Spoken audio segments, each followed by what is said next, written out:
मैं हूं आपका होस्ट उमर चीमा। व्यूअर्स, आज हम बात करने वाले हैं जनरल मैकेंजी की उस मीटिंग के बारे में जो उन्होंने 30 मिनट की बड़ी हंगामी मीटिंग की। उन्होंने ऑनलाइन तमाम चैनल्स को बुलाया और अपनी इस प्रेस कॉन्फ्रेंस के अंदर उन्होंने पेंटागन के तमाम अदारों और पेंटागन को पूरा गाइड किया कि हम करने क्या वाले हैं। एक्चुअली उन्होंने ये मीटिंग की है जो दाइश ने धमाके किए हैं अफ़गानिस्तान एयरपोर्ट के ऊपर। अब इसी डिस्कशन में हम डिस्कस करेंगे कि ज़बीहुल्लाह मुजाहिद ने क्या बयान दिया।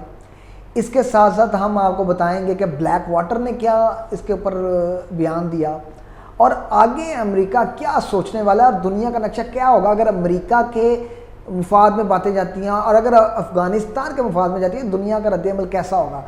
इसी के साथ साथ जो हम एक और पॉइंट इसमें डिस्कस करेंगे कि आखिर अफ़गानिस्तान के साथ सबसे पहले हाथ कौन मिलाएगा।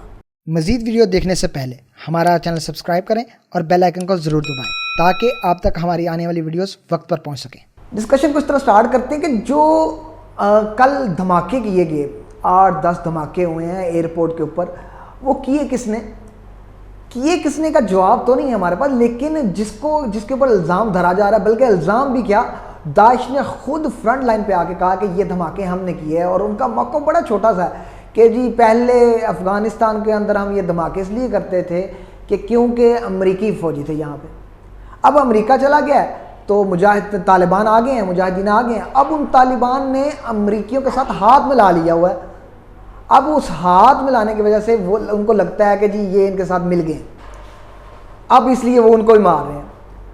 हत्ता कि आप जानते हैं कि दाइश खुद इन्हीं लोगों की बनाई हुई एक तंजीम है जो इस्लाम के नाम पे बहुत बहुत काम करती रही है कि नाम वो इस्लाम का यूज़ करते रहे और काम वो इनके लिए करते रहे। अब यहाँ पे दो बातें सामने आती हैं कि यहाँ तो अमेरिका समझ रहे हैं कि उसने अफ़गानिस्तान से निकल के गलती की है और उसको री एंट्री का कोई चांस चाहिए, क्योंकि आप जानते हैं कि दुनिया में कोई भी लड़ाई हो उसका कोई ना कोई मौका, कोई ना कोई वजह बनानी पड़ती है। हत्ता कि ये अमेरिकी जो वो किसी रूल्स को मानते तो नहीं है, लेकिन फिर भी कुछ ना कुछ को 25%, 30% यानी कि 30-40% दिखा के हम इन असूलों के तहत ये काम कर रहे हैं। आप इराक़ को जानते हैं कि इराक़ में सदर सद्दाम का बहाना बनाया गया, अफ़गानिस्तान में उसामा बिन लादेन का बहाना बनाया गया।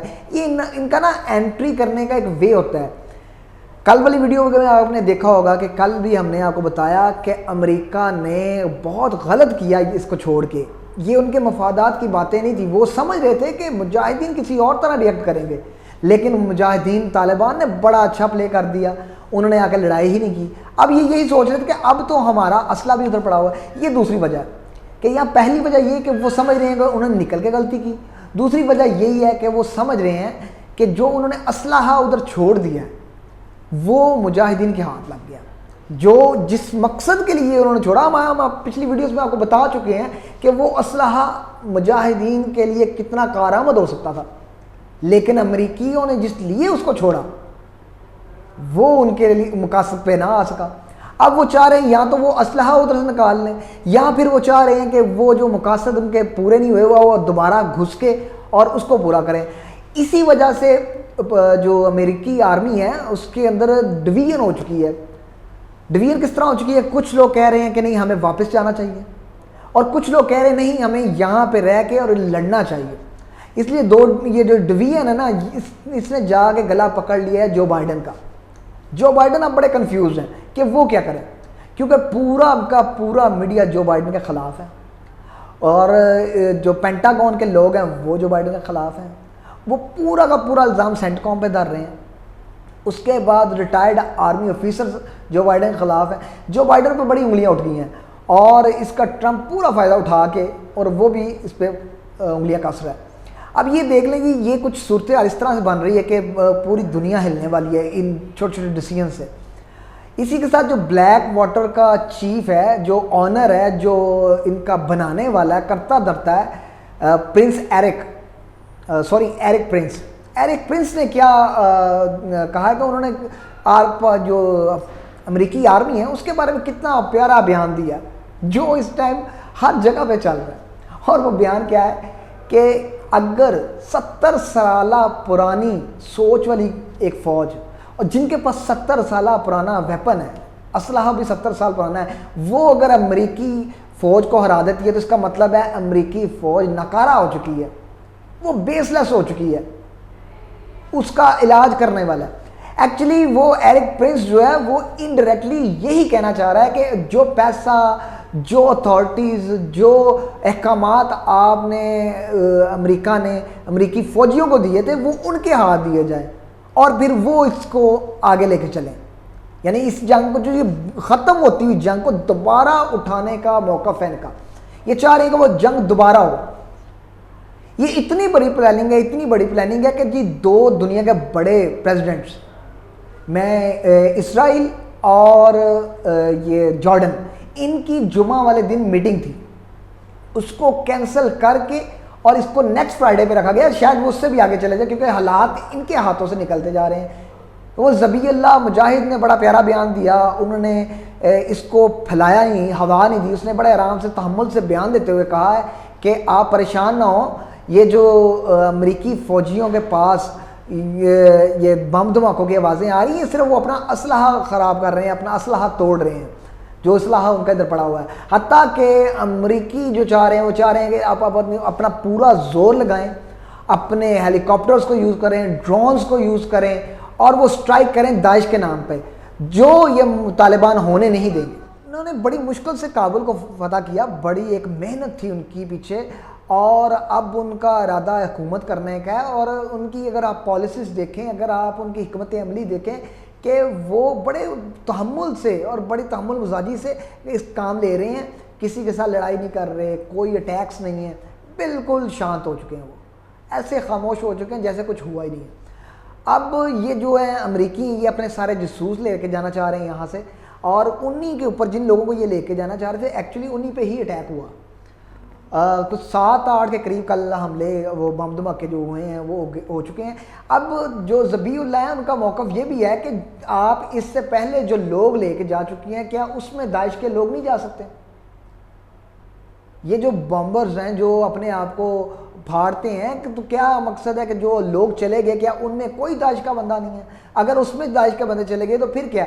अब अमेरिकी आर्मी कह रहे हैं कि तालिबान से कह रहे हैं कि आप वो रास्ता क्लियर करें और हम अपने बंदों को उठाएं।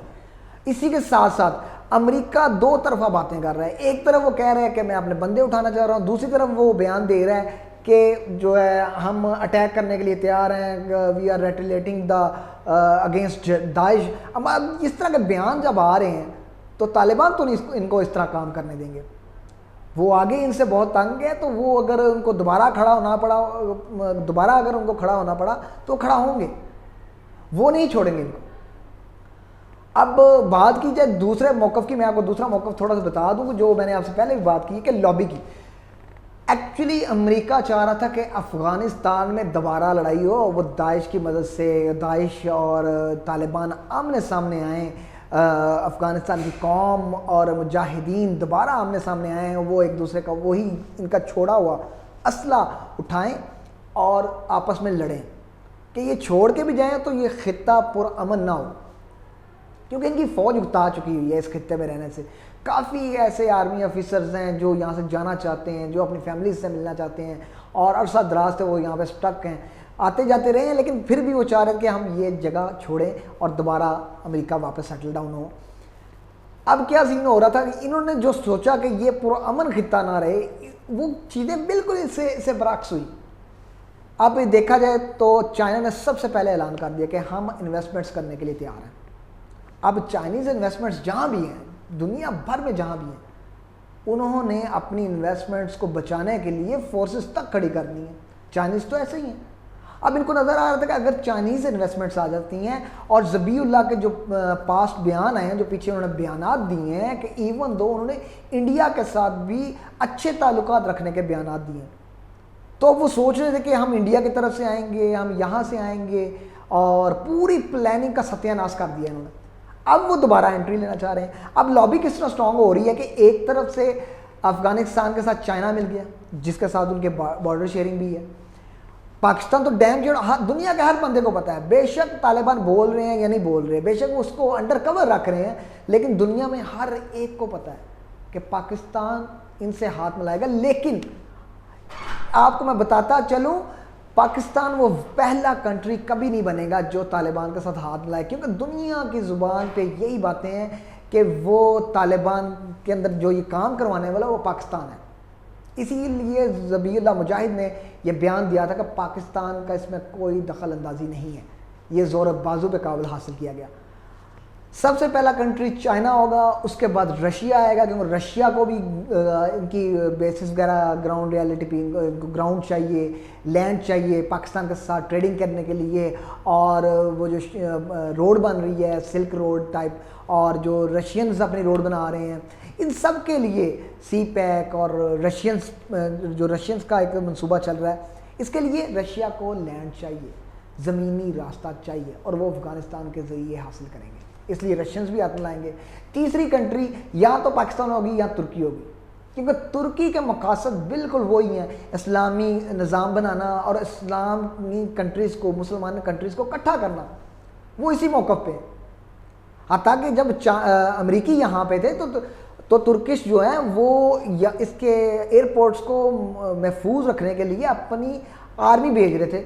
जैसे ही ये लोग आए, तालिबान ने कब्ज़ा कर लिया, वैसे ही आप देखें तुर्की ने ये चीज़ें वापस ले ली कि हम लोग नहीं कर रहे, आप लोग खुद सेटल करें, क्योंकि तुर्की जानता है कि वो बेटर कर लेंगे।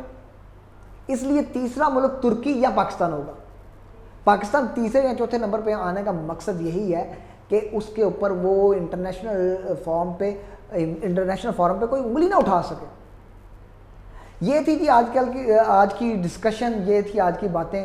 हम आपके साथ आते रहेंगे, हम आपको बताते रहेंगे, आगाह करते रहेंगे कि दुनिया में क्या हो रहा है।